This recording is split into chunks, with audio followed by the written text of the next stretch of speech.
Pertanyaan untuk calon presiden nomor urut 1 Bapak Anies Rashid Baswedan. Kedaulatan teknologi informasi Indonesia terancam. Impor ponsel tahun 2023 mencapai 30 triliun rupiah. Padahal untuk membangun pabrik ponsel hanya membutuhkan investasi sekitar setengah triliun rupiah. Pertanyaannya Bapak, apa langkah strategis paslon membangun kedaulatan manufaktur telekomunikasi dan teknologi informasi di Indonesia? Waktu Bapak 2 menit dimulai saat Bapak berbicara.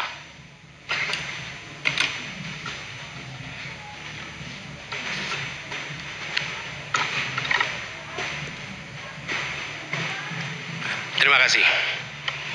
Kita menyaksikan bahwa kemajuan sistem telekomunikasi dan teknologi informasi itu berkembang amat pesat. Karena itu Indonesia tidak boleh ketinggalan.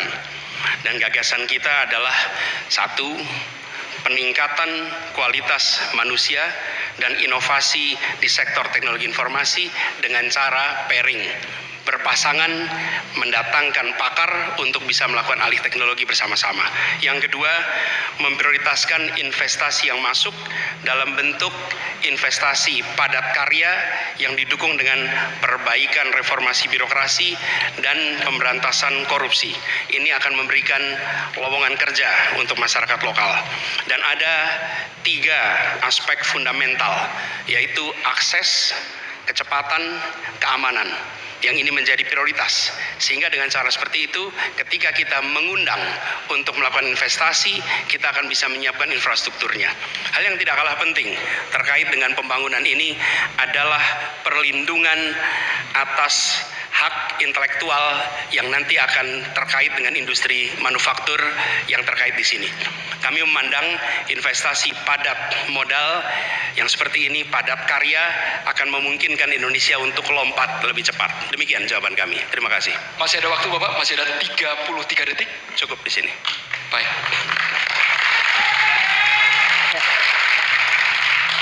Selanjutnya kami berikan kesempatan kepada calon presiden nomor urut 2, Bapak Prabowo Subianto, untuk menanggapi jawaban yang disampaikan oleh Bapak Anies Baswedan.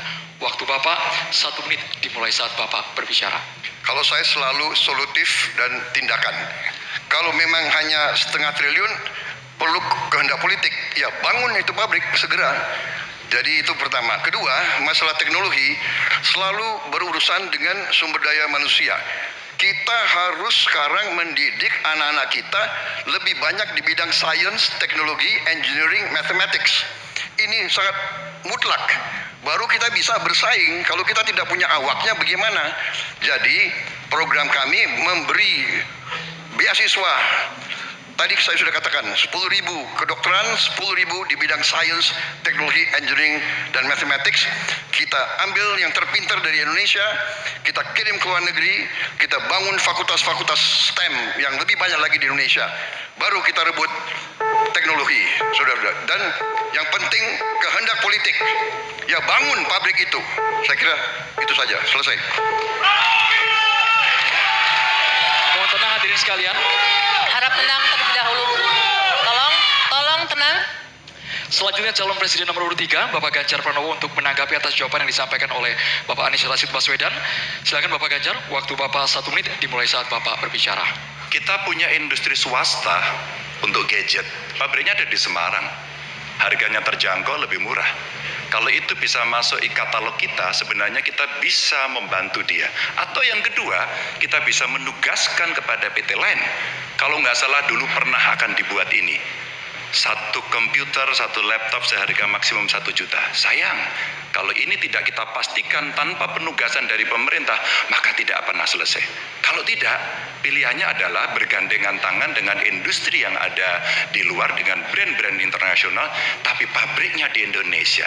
Politik ini kalau kita mau komparasikan, di India pernah dilakukan. Sehingga apa? Transformasi pengetahuannya, teknologinya, semua akan bisa dilakukan dan kita akan mendapatkan nilai tambah. Gen kita akan ditambahkan di situ, kita bisa melakukan tindakan-tindakan untuk mencapai kemandirian sehingga kelak kemudian kita tidak terlalu bergantung. Waktunya bisa. Saatnya calon presiden nomor urut 1, Bapak Anies Baswedan untuk merespon tanggapan calon presiden nomor urut 2 dan juga nomor urut 3. Silakan Bapak Anies, waktu Bapak 1 menit dimulai saat Bapak berbicara.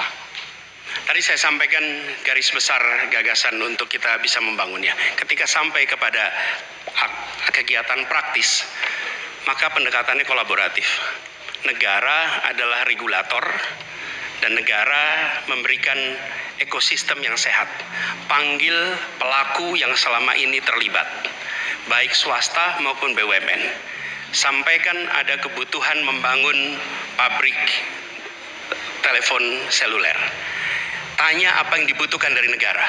Yang dibutuhkan apa? Apakah perizinan? Apakah dana? Apakah keleluasaan pajak? Semua yang menjadi kebutuhan diberikan, tapi pelakunya tetap swasta ataupun BUMN.